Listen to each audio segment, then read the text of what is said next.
You're watching News 12 live at 5. The Supreme Court of the United States hearing arguments on whether South Carolina's new district map is racially biased. Just ahead, what this could mean for the future of South Carolina elections. But first, Augusta commissioners say they're still working on how to address panhandling in the city. City ordinances are likely to be challenged in court based on the First Amendment. Our Craig Allison joins us now live on Broad Street in downtown Augusta.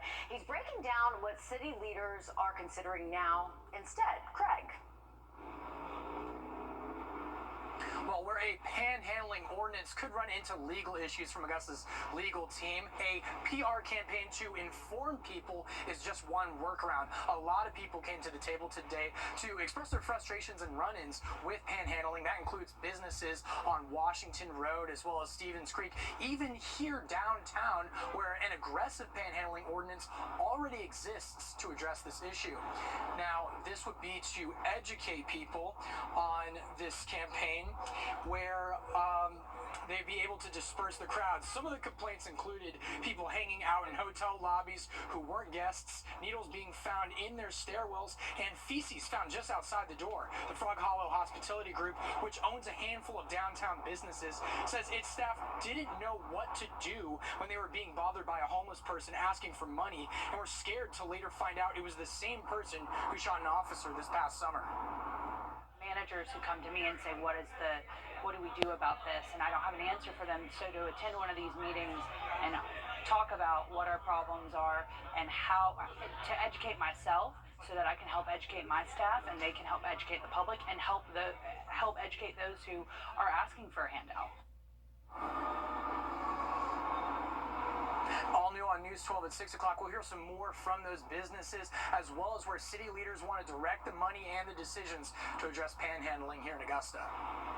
All right, Craig, thanks for staying on top of this, obviously controversial, and lots of opinions on what to do, how to handle it. Absolutely, and we will continue following this as we get more updates with this. Well, switching gears to weather now, as you can see, we've got rain in our area with more on the way this evening, but it's something that we need. We need this desperately. Right, but I mean, that's a whole lot of green covering a whole lot of real estate. First Alert Chief Meteorologist Riley Hale is in our Weather Center. Riley, how much rain are we expecting to get? That looks like a whole lot. I know it, guys. Definitely the most rain we have seen in close to a month time, believe it or not. So we are expecting most likely over an inch for the next 24 hours, possibly getting close to 2 inches in a couple of locations across the CSRA. The rain we're seeing right now across our region, it's very light and most likely what we call virga. So this is rain falling from clouds, but actually evaporating before it hits the ground level. We're likely going to have to wait a little bit longer before we do see that steadier rainfall move in later this evening into tonight. Take a look at some of our closer radars in town. So once again, this very light color you see on the map here, that's most likely virga, not really hitting the ground, but starting to see some better rain returns in Hancock and Washington County, and we'll just see this rain just turn widespread across the area as we head into late tonight. So good sleeping weather. We should have a lot of rain out there overnight all the way through Thursday morning. And we are expecting heavy rain at times. Definitely going to be some heavy downpours with this, but not a complete washout Thursday. We should see most of this rain clear out by around lunchtime tomorrow, and then we are expecting a mostly dry Thursday afternoon. So here's a look at our rain chances over the next 16 hours. You can see for over the next couple, we'll have the opportunity maybe for a few scattered showers, but the much more likely chance for widespread rain is going to move in late tonight and last around through at least the first half of our Thursday, at least until close to lunchtime for us. Here's a look at our projected rain totals. So once again, over an inch for many spots, possibly over 2 inches in a few locations, and there likely will be just a swath to where we will see a little bit heavier rainfall. We'll have an update on your First Alert traffic. And now, First Alert traffic.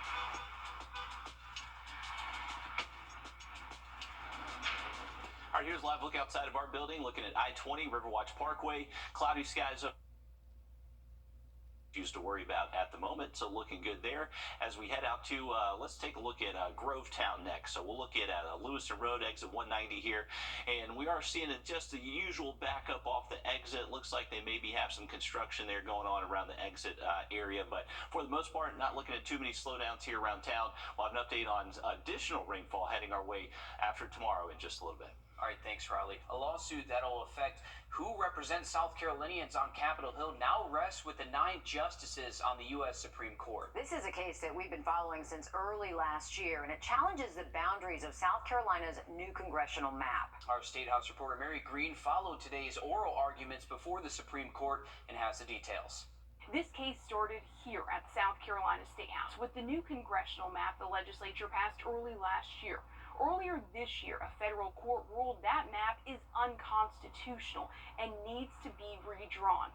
The question now before the U.S. Supreme Court is whether they'll affirm that earlier decision and force the state to redraw this map or allow it to stand as it is.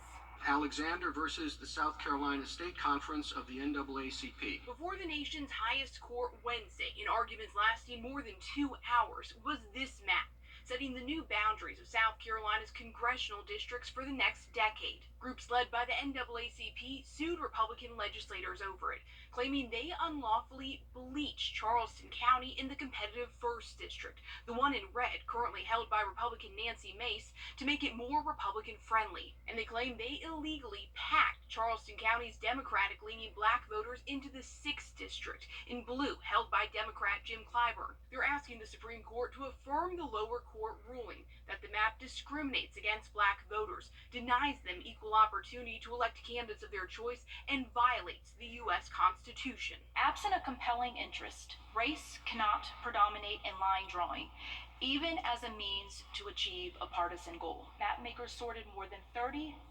black Charlestonians based on their race, removing 11 of the 12 precincts with the highest black voting age populations. The Supreme Court's 6-3 conservative majority didn't seem to buy into that lower court's decision. We've never had a case where there's been no direct evidence, no map, no strangely configured districts, a very large amount of political evidence, whether the district court chose to credit it or not, and instead it all resting on circumstantial evidence. I'm not saying you can't get there, but it does seem that this would be breaking new ground in our voting rights jurisprudence. Republican leaders at the State House claim race was not their motivating factor in redrawing these lines. Instead, they argue it was politics, and that they fashioned the boundaries to maintain their hold on 6 of the state's 7 congressional districts, which they say the court has upheld as legal. The General Assembly had no reason to, and did not, use a racial target. It used political data to pursue its political goals.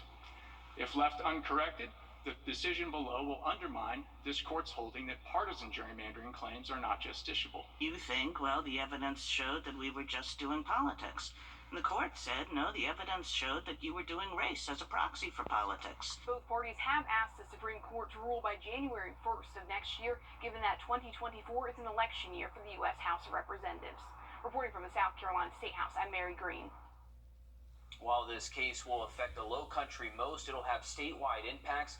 If the court orders the map be redrawn for the 1st Congressional District, that'll have a ripple effect on other districts and which voters are in them, because they're supposed to have roughly the same number of voters. Well, new this evening, Carly Russell, the Alabama woman accused of faking her own kidnapping, is found guilty on 2 charges. Back in July, Russell is accused of making a fake call to 911 claiming she saw a small child on the side of a highway. She then disappeared, launching a massive search. She reappeared days later claiming she was kidnapped. But after people began looking at her story, more and more inconsistencies began to appear. Russell later admitted to lying and turned herself into police. She was found guilty today on 2 misdemeanor charges for false reporting. We are still waiting to hear her sentence. Georgia Governor Brian Kemp ordering Kamala Harris making a stop in Charleston today as part of her Fight for Our Freedoms tour. This was her 7th stop in a month-long college tour. At the College of Charleston, she focused on critical issues that are affecting young Americans. You all have only known a climate crisis. You all have only known active shooter drills. I would encourage you each to know that you must have ambition.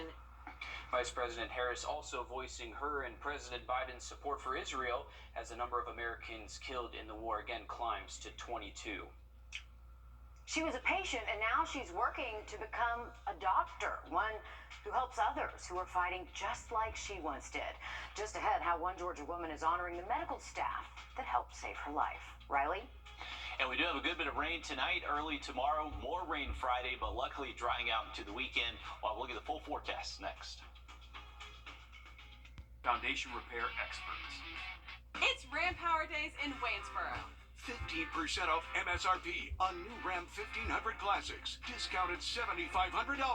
Take a short drive on Highway 25 to save time and money. Shop good to go Waynesboro.com. The Wilson family. It's Jeep Adventure Days in Waynesboro. New Jeep Compass, just $530 a month with zero down. Choose the exact vehicle you want and we'll deliver it within 500 miles. Good to go Waynesboro.com. Foundation Station Repair. All right, welcome back, folks. A cloudy view over the Savannah River from our Thurman Dam cam. We have been mostly dry today. If you've looked at your radar app, it may be showing some very light green returns on radar, but a lot of the rain that we're seeing across the region at the moment is actually evaporating before it hits the ground. So even though this looks impressive on our First Alert radar network, most of us are currently dry, but as we head later into this evening and tonight, moisture really built throughout the entire atmosphere, and that's where our steady rain chances will come to play later this evening into tonight. And most likely even early Thursday morning. So this is going to be a long-lasting rain event for us that will last all the way through the overnight and most likely not completely get out of here until we get to most likely around lunchtime on Thursday. So for that morning commute, make sure you have the rain gear ready. Same thing if you're going to be sitting with the kids at the bus stop, maybe definitely be a good morning, just kind of hang out in the car. Luckily, by the time we get to tomorrow afternoon, we do see those clouds clear out some. Definitely going to be a much drier outlook late into the day. Those temperatures much cooler than average, though, generally staying in the 60s tomorrow. Here's a look at our hour by hour. So once again, that rain becomes more steady as we get past sunset. Very heavy rainfall expected as we head into late tonight, early Thursday. This could actually account for possibly over 2 inches of rain in a few locations across the CSRA. This is jumping ahead to around 9-10 a.m. You can still see we're dealing with some pretty heavy rain across the area. Luckily, by lunchtime, that heavier rain does move out, and it looks like we should enjoy a mostly dry Thursday afternoon. Now, on Friday, it gets a little bit tricky. It's going to be very difficult to say who has the highest rain chance and at what time. It looks like Friday, we're really just going to have the opportunity for these on and off hit or miss showers. It appears to be very light, nothing really expected heavy like what we're going to see out there tonight. And most of this rain should clear out by early Saturday morning. So not expecting that to be last throughout the weekend for us. So Thursday, early morning rain, mostly dry afternoon. Friday, really at any point during the day, can't rule out a straight shower, but mainly into the afternoon is when those rain chances do look highest. Saturday, just an early morning shower possible up until around 9 a.m. Most of the weekend is going to be dry, but that rainfall Saturday is actually thanks to a strong cold front, so we'll be a little bit breezy throughout the day on Saturday. Here's our rain chances Thursday, just emphasizing mainly morning rain, mostly dry afternoon tomorrow. Friday, not rule out a stray shower out there, but appears to be very light in nature. Not really expecting heavy rain on Friday. Take a look at our temperatures. With all this cloud cover, decent rain chances, we're really going to stay in the upper 50s to mid upper 60s out there for the next 48 hours. So not really going to see our temperatures go up or down too much. By the time we get to the weekend, we do see a little bit warmer afternoon Saturday with some clearing behind that front. High temps in the low 80s.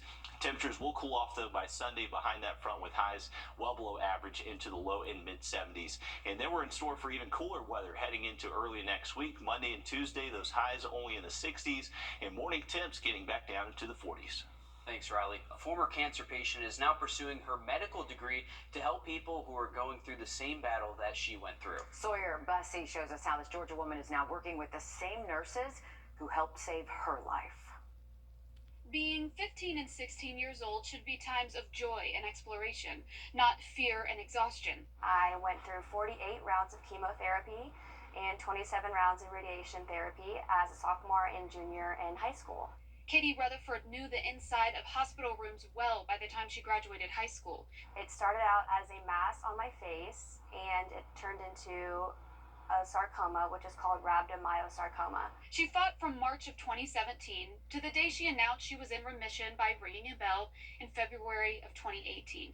Some people might run from hospitals after an experience like that, but Katie did the opposite. She started interning with the Children's Healthcare of Atlanta Foundation in the Aflac Cancer and Blood Disorder Center. as a way to take her power back after cancer and to support the staff members who helped save her life. So I'm thankful for that. Thanks, Riley. A former cancer patient is now pursuing her medical degree to help people who are going through the same battle that she went through. Sawyer Bussey shows us how this Georgia woman is now working with the same nurses who helped save her life. Being 15 and 16 years old should be times of joy and exploration, not fear and exhaustion. I went through 48 rounds of chemotherapy and 27 rounds of radiation therapy as a sophomore and junior in high school. Katie Rutherford knew the inside of hospital rooms well by the time she graduated high school. It started out as a mass on my face, and it turned into a sarcoma, which is called rhabdomyosarcoma. She fought from March of 2017 to the day she announced she was in remission by ringing a bell in February of 2018. Some people might run from hospitals after an experience like that, but Katie did the opposite. She started interning with the Children's Healthcare of Atlanta Foundation in the Aflac Cancer and Blood Disorder Center as a way to take her power back after cancer and to support the staff members who helped save her life. So I'm thankful for the Aflac Cancer and Blood Disorder Center would be an absolute understatement. And now that I'm on the other side of treatment, I actually just finished my last round of scans. I'm 5.5 years cancer-free. There are days that Katie was too sick to remember, but she remembered Cape Day.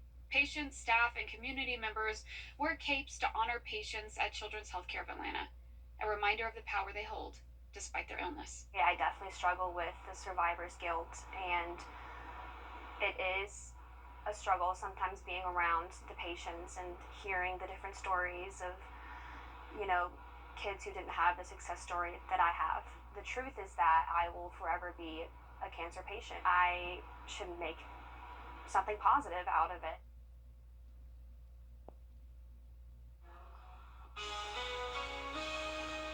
Well, sports memorabilia collectors have been complaining about a trading card company after waiting years for products to be delivered. Coming up, tips from the Better Business Bureau on how to avoid a similar situation.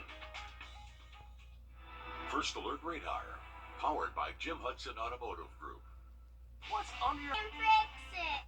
This summer, the Better Business Bureau issued a number of complaints about a sports card trading company not giving collectors their purchased merchandise. This is a big deal because this can be very expensive. In this Watching Your Wallet, consumer investigator Carice Jackman spoke with collectors still waiting on valuable trading cards and gets advice from experts about what you can do to avoid a similar situation. If there's one thing John Filbert loves, it's sports. My first autograph card was a 1987 Topps Ken Schramm card, and it started just a love for the hobby. His hobby evolved into collecting sports merchandise, specifically portraits and cards. That's how he heard about Panini America, a sports trading card company. But over the past few months, Filbert had trouble with his cards marked redemption, which basically act as an IOU for delayed autographed items. And I have a current redemption card of one of my Houston Astros, Abraham Toro, and I redeemed that in December of 20, filled out the redemption, and it has yet to be fulfilled. Rafal Rosowski experienced the same thing, not once or even twice. I do have 31 outstanding redemptions going all the way back to 2017/18 that have not been fulfilled. Rosowski says it's about more than money. He feels like his collection is incomplete. Both men say they've tried reaching out to Panini. I've sent them countless of emails and little to no response. You know, we just wanted to let everybody know, urge caution when you're working with this company. Better Business Bureau spokesperson Melanie McGovern's heard from numerous collectors. We're getting complaints from consumers that they're not getting merchandise or they're not getting goods and services that were promised. Reached out to the company and said, hey, we have all of these consumer complaints. We need you to respond. So far, the BBB's received complaints from collectors in 46 states, as well as 3 Canadian provinces. Most complaints centered around customers purchasing multi-card packs that contain redemptions for high-value player cards, cards that were never delivered. Disputed amounts range from $100 to $20,000, with an average loss reported to the BBB of $1,700. There's a lot of emotional ties to sports teams, cities, players, things like that. We also know there's a dollar value with sports teams and players and cards and memorabilia. You're losing an investment and you're losing a part of, something that is close to you. We reached out to Panini America for a response and never heard back. The BBB says the company has since responded to their original inquiry, as well as some unanswered complaints. If you're collecting sports cards, the BBB says your local BBB to see if there are a pattern of complaints against the business, and if you've had issues, report them. I hope that this shakes some things up, and and Panini takes ownership of what they're doing and start getting some of these cards out. Carice Jackman on your side. In recent weeks, they have been responding to dozens of complaints while offering solutions, including giving reward points and sending limited edition card packs. Riley? Well, we're looking at very high rain chances the rest of this evening, tonight, and at least the first half of our Thursday, but drying out by Thursday afternoon. Now look at that forecast for you just after the break. It's October. All right, welcome back. A live look eastbound down I-20. You can see our traffic flow is starting to slow down a little bit, so just a heads up if you're crossing the state line. Cloudy conditions, temps in the 70s at the moment. You can see what looks like a lot of rain over the CSRA at the moment. Still have some pretty dry air at the lower level, so it's eating away at a lot of this moisture before it reaches the ground. So this is most likely a more accurate picture of what's actually reaching ground level. So a little bit steadier rainfall, northern Washington County into Glasscock County, and that rain is trying to make its way towards us here in Augusta. We are expecting high rain chances for this evening and tonight, pretty much all but guaranteed for everywhere in the CSRA, and potentially seeing rain totals maybe even up to 2 inches in a few spots. Even over that can't be ruled out. So we will continue these all the way through midnight, even early tomorrow morning. Good news is, by the time we get to the start of the Western Carolina State Fair, for our Friday opening day, cannot rule out a few showers, and we are looking at better conditions for the fair by this weekend. Here's a quick look at that 7-day forecast. Most of the weekend should remain dry, just a brief shower early Saturday. All right, thanks, Riley. Stick with us. We have more news, weather, and sports coming up after a short break as News 12 Live at 5 continues.